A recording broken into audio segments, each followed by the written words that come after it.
tal? Bienvenidos a nuestro podcast sobre pensamiento económico. Hoy debatiremos cómo distintas corrientes y autores pueden ayudarnos a entender los principales problemas económicos del Ecuador, como por ejemplo la inflación, el desempleo y la desigualdad.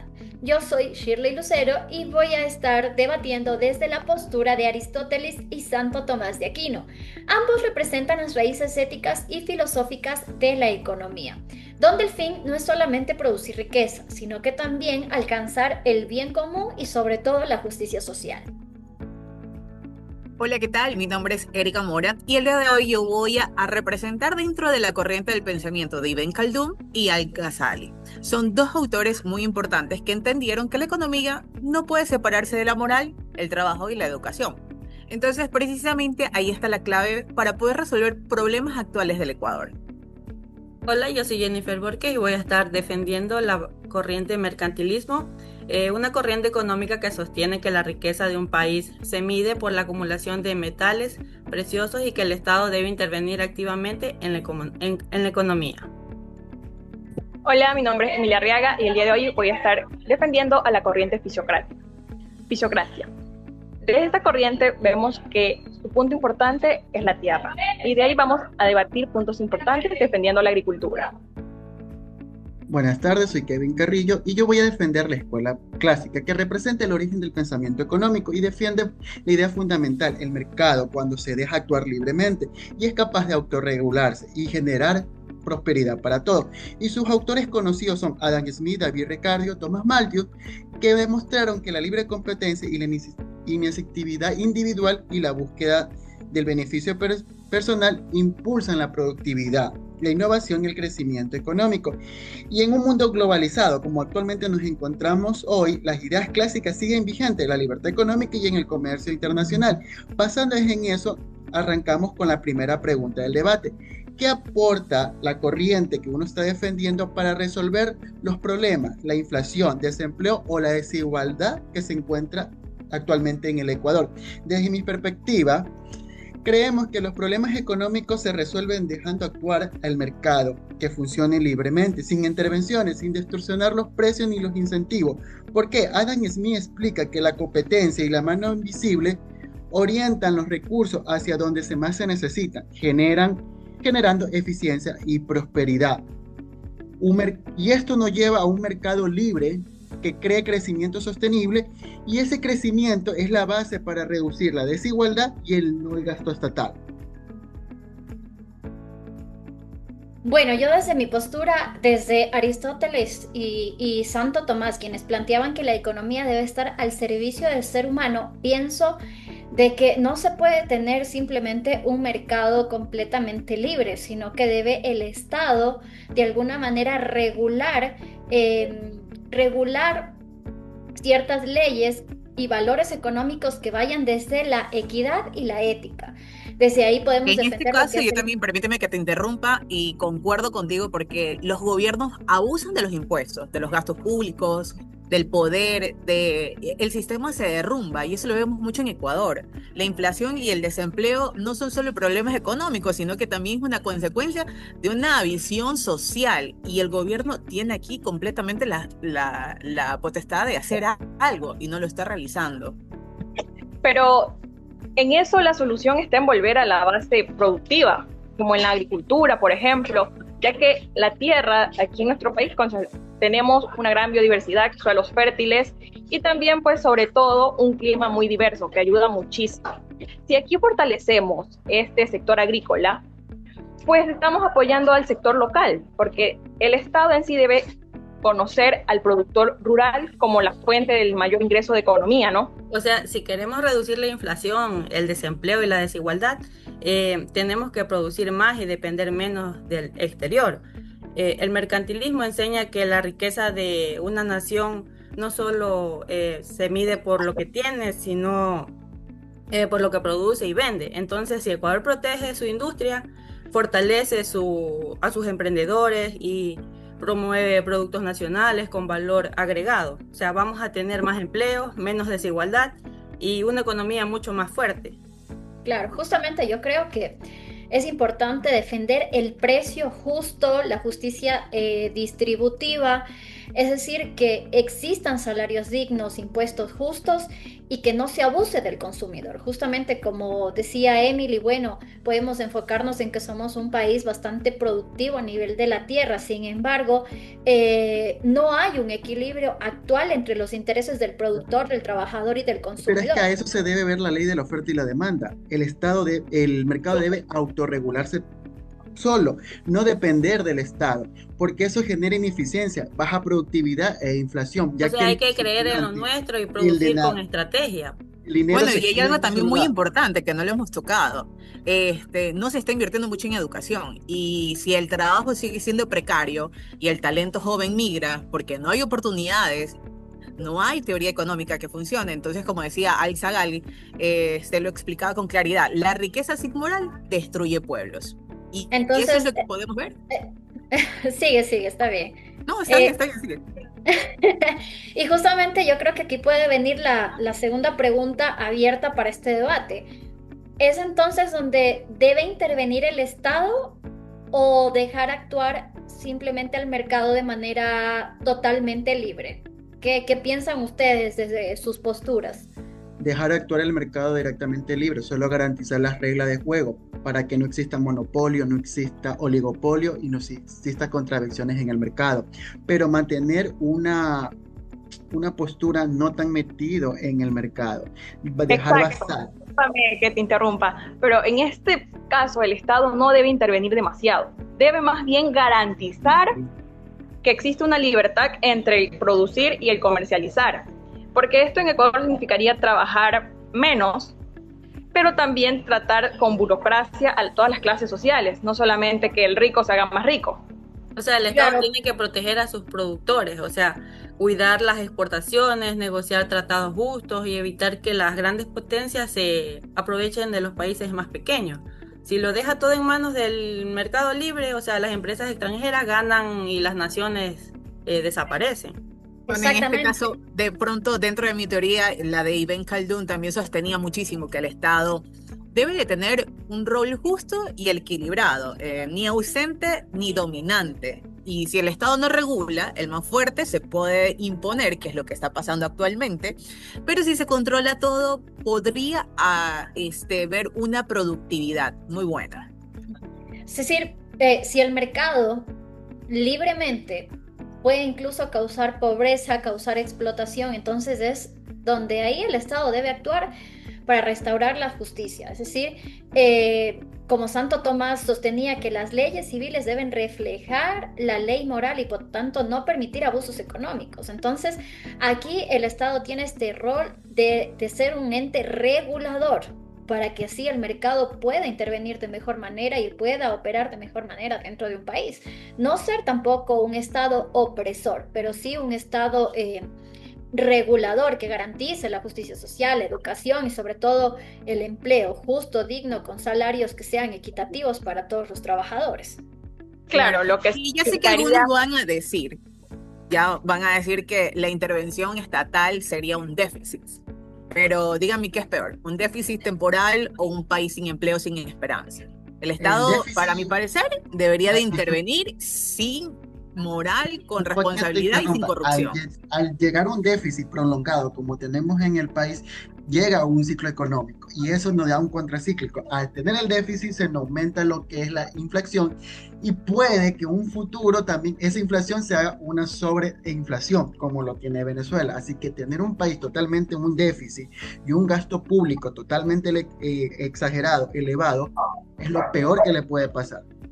Ya no pasó un tiempo con la dolarización hace tiempo y es volver a repetir los mismos patrones económicos. Muy pero con, si marcamos un menor tasa de impuestos, por ejemplo, para los agricultores, y más confianza en el orden natural del mercado, cada sector podía encontrar un equilibrio y sin desestabilizar todo, ¿no? Encontrando cada sector su equilibrio. O sea, es como de crear condiciones para producir, exportar y mantener la riqueza dentro del país. por eso lo que la escuela clásica garantiza, el gobierno no debe meterse en el mercado debe autorregularse solo. El precio se da por la ley de la oferta y la demanda, automáticamente. ¿Por qué no se debe meter mucho el gobierno? Porque al meter mucho gobierno, muchos humanos, va a haber ineficiencia, corrección, despilfarro, desperdicio, construir elefantes blancos por donde sea. Un ejemplo, Correa construyó una escuela en Santa Lucía, viene Lenin, por odio a su partido, construye la otra escuela a la vuelta de donde está la escuela de Correa. Eso es un despilfarro del dinero. Pero yo no creo que tenga que ver Eso es mucho la mucho. economía ahí, sino más bien el mal uso, o sea, no de los es tanto recursos. las leyes de la economía, sino cómo cada político utiliza para bien o para mal los recursos de los estados. Pero bueno, yo creo que nos estamos desviando un poco con el Sí, yo, tema. yo les tengo Sí. otra pregunta. Ajá. ¿Es más útil la micro o la macroeconomía para solucionar los problemas del país? O sea, no sé qué piensan ustedes. Porque no se trata solo de ver qué pasa en cada negocio o familia, o sea, sino de cómo funciona este, Bueno, en este caso para Ibn Khaldun, ambas se necesitan, son muy buenas. Él hablaba que como los ciclos económicos comienzan con esfuerzos individuales y terminan afectando a todo el Estado, y eso vemos hoy por hoy, un pequeño comerciante agrícola, que la madre vende empanadas, o el joven que emprende por la parte esencial del sistema. Si ellos no tienen ingresos, la macroeconomía no crece. Y si la política macro no se maneja con justicia, esos mismos trabajadores yo van a creo seguir que pagando las ambas son consecuencias. importantes, pero desde el mercantilismo, o sea, la macroeconomía es la que marca el rumbo del país. No se trata de solo ver qué pasa en cada negocio o familia, sino de cómo funciona el conjunto, las exportaciones, las importaciones, la balanza comercial, la Pero producción ahí es nacional. donde va a entrar la microeconomía, porque la micro, como lo dijo Erika, es la base, porque en eso se ve el estudio del mercado, se ve cómo se comporta el consumidor y el productor, y se puede crear leyes económicas, políticas para ayudar tanto a los dos lados, el consumidor y el productor Ujú. llegar a un acuerdo. Cambio en la macro simplemente es la reubicación y la suma total de lo que es inflación, desempleo y todo, pero la micro es lo esencial porque de ahí se extienden las políticas públicas. O sea, en el Eso, mercantilismo cree en una visión nacional. Primero se fortalece el Estado, la industria y el comercio exterior, y luego la Pero para microeconomía los florece fisiócratas, naturalmente. lo más importante es la macroeconomía, porque ve todo el panorama completo, ve la producción nacional, como las exportaciones y el uso de la tierra. Desde su uso no solo en las pequeñas empresas, sino también más bien cómo el país se organiza, cómo aprovecha su producción y utiliza cada uno de los recursos naturales con los que contamos. Por eso para los fisiócratas la macro es la más importante ya, y tiene una visión mucho más ustedes amplia. vieron, tocaste el tema del Producto Nacional Bruto, pero ¿cómo puedes a dar leyes o ayuda a los productores? ¿Cómo puedes observar qué beneficio o qué producto o qué industria necesita más ayuda o un poco de intervención o incentivo en el caso de la producción? Con la micro, analizando el estudio, el mercado, supongamos de los agricultores, lo que producen cacao, el estudio de los cacao, se analiza, se estudia y a base de eso se le aumenta un incentivo y eso ayuda a que el Producto Nacional Bruto en un futuro se eleve o disminuya, dependiendo de la teoría que vaya a usar el Ujú. gobierno de turno. Bueno, desde mi postura, desde lo que decía Aristóteles y Santo Tomás, yo pienso que ambas son necesarias, tanto la micro como la macro. Por un lado, la micro con sentido ético, es decir, la economía del hogar, del trabajo justo, del equilibrio comunitario, pero no hay que olvidarse que esto se refleja en un bienestar general, es decir, ya luego en la visión macro. Entonces, no se puede tener una macroeconomía sana si las bases, es decir, la micro, son injustas o corruptas. Entonces, las políticas macros siempre nacen desde el bienestar micro, los salarios justos, el comercio moral y sobre todo también el consumo responsable. Eh, yo pienso que no hay economía sin ética y tampoco hay justicia sin un bien Yo creo común. que desde el mercantilismo enseña que el crecimiento de un país dependa de su capacidad para producir, comerciar y proteger su riqueza. Ecuador no necesita depender, creo que tanto del exterior, si, o sea, necesita creer en su propia fuerza productiva, producir más, importar menos y exportar con inteligencia. Ese es el cambio hacia una economía estable y soberana. ¿Tú crees que Ecuador no necesita el extranjero? O sea, eso te lo estoy diciendo desde mi punto de vista, desde el Bueno, porque mercantilismo. tenemos, somos un país exportador y tenemos un mayor rubro de ingresos por ese tipo de cuestiones. O sea, es que también debemos de creer más en nosotros, en lo que producimos, Claro, debemos apostarle a nuestros a lo suelos nuestro. fértiles porque Ajá. estamos dependiendo mayormente del sistema extranjero. No digo que el sistema extranjero no nos ayude, de hecho, sí nos ayuda muchísimo, pero como dice Oriana, debemos apostar por nuestro. Bueno, entonces en resumen, dentro de mi corriente se aportó mucho equilibrio en este estado justo, una sociedad educada y un mercado que funcione con principios. Ni el control total ni el abandono absoluto. Entonces Ecuador en realidad sí necesita menos discursos políticos y más responsabilidad moral. En conclusión, la escuela clásica no necesita promesas ni controles, cree en la libertad, en el trabajo y en la competencia y en la productividad como motores de desarrollo.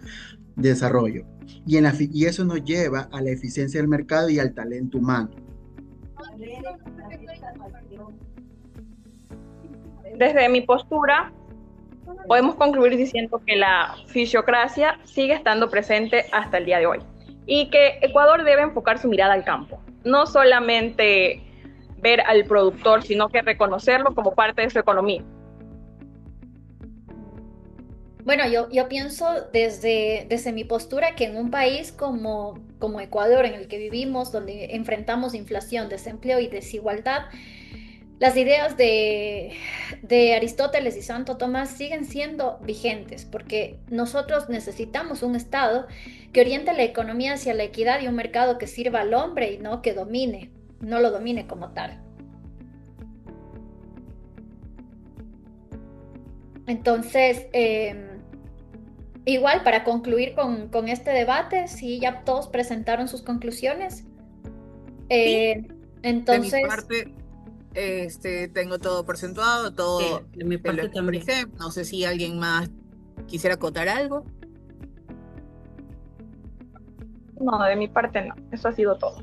bueno, yo pienso entonces como para concluir este debate muy enriquecedor que el futuro económico de nuestro país va a depender de combinar lo mejor de cada corriente, de no ser extremistas en mantenernos en una sola postura y creer que a lo mejor nuestra corriente o esto es lo que en definitiva va a hacer bien a nuestro país, sino que tenemos que aprender a sacar lo más importante de cada uno, combinarlos para así poder llegar a un mejor punto y a un mejor punto de producción de nuestro país. Solo así es la manera en cómo podemos enfrentar la inflación, el desempleo y la desigualdad. Muchas gracias por escucharnos y hasta la próxima. Chao. Chao.